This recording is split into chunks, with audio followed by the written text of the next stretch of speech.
ইমুতে এমন একটি সেটিংস আছে, যদি আপনি সেটি অন করে রাখেন তাহলে ইমুতে ভিডিও কলে কথা বলার সময় কেউ আপনার স্ক্রিনশট নিতে পারবে না এবং ভিডিও কল রেকর্ডিংও করতে পারবে না। সুতরাং ভিডিও কলে কথা বলার সময় আপনি থাকবেন শতভাগ নিরাপদে।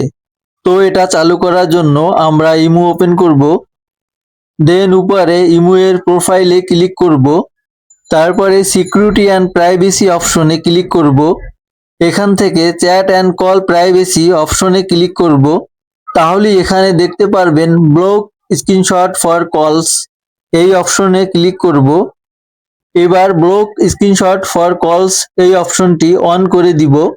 তাহলে আপনি 100% সেফ। আমি সাজেস্ট করব যারা ইমু ইউজ করেন সকলেই এই সেটিংসটি অন করে রাখবেন, কারণ কখন কি হয় বলা তো যায় না, আগে থেকেই সতর্ক থাকুন। আজকের মতো আমি রিপন বিদায় নিচ্ছি, দেখা হবে নতুন কোনো ভিডিওতে। আল্লাহ হাফেজ।